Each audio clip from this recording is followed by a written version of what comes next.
Good morning. Welcome to this WBTA News Special, the Candidates Forum, presented by WBTA Radio and our news partner, the Batavian.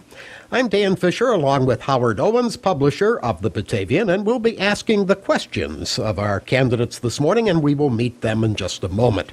Election Day, of course, is Tuesday, November 3rd, and from a national perspective, this is called an off-year election, but locally, that's hardly the case. All three Batavia City Council at-large seats will be decided on Election Day, and there are 6 candidates.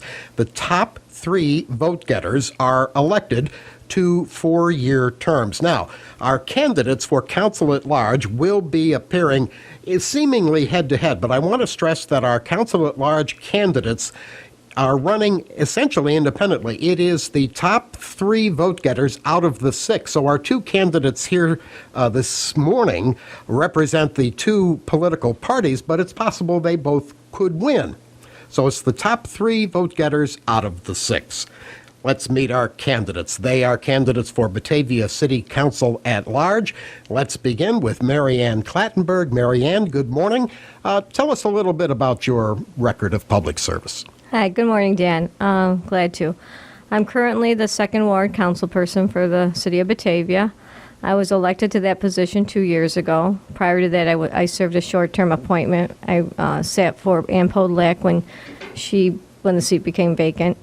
And I've been working hard on City Council. I serve on a number of committees. Besides being on council, I'm on the Board of Directors for the Batavia Housing Authority. I'm on the Neighborhood Improvement Committee, the City Appointment Committee, and recently the Batavia Business Improvement District.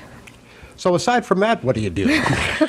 Aside from that, I teach 3rd grade at St. Joseph's School in Batavia. I've been married to Jim for 27 years. I have 2 daughters, Andrea and Lisa, and a very large extended family, so I'm pretty busy. Marianne Clattenburg. Let's now meet Sara Burk-Balbi. And Sara, tell us about your background and how you feel you're qualified for Batavia City Council at large. Good morning, Dan. I'm happy to be here. I have been born and raised in the city of Batavia. I went to high school here in the city of Batavia. I saw it back in its heyday. I saw when the mall came in. And like I said, I went to GCC. I graduated from GCC.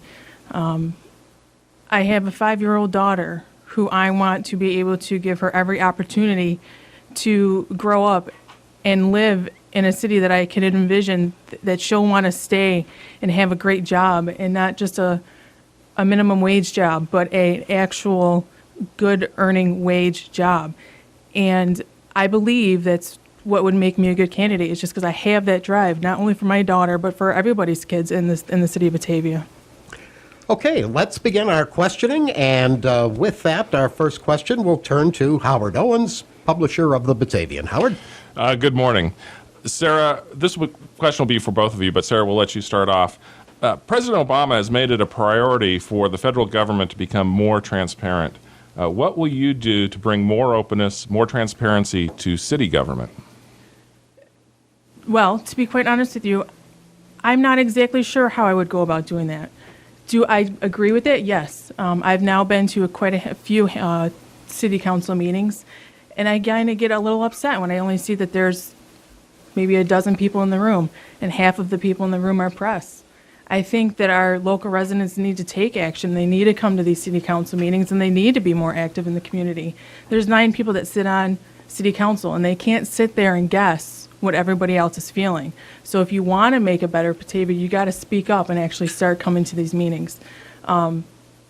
If that means we need to advertise more, then fine. If that means we need to stand out at street corners and hand out flyers, then that's what we need to do. But we need to have a more open government and get people in there involved. Marianne? Well, the way the government currently runs is we have a representative government, so I often hear from constituents on a daily basis, and that's partially why I'm in all of these committees, because it gives me a real handle on what's going on with the citizens in Batavia. My work with the 400 Towers, I can get the elderly perspective. The NIC community gives me a good pulse on what's happening in the neighborhoods, the bid with the business district. So there's other ways to work within government without necessarily having the council room packed with people. That doesn't mean that people aren't engaged. And the fact that the press is there and you have a readership and a following is testament to people's getting their information, maybe not by literally sitting in the seat, but following what's going on. The question isn't really to the point of, though, of getting more people there. What can the city government do and individual council members do to get more information out to the public and ensure that there isn't information that maybe should get out sooner and isn't? Yeah, I have some ideas about that. I'd like to see us expand our technology use as far as the city goes.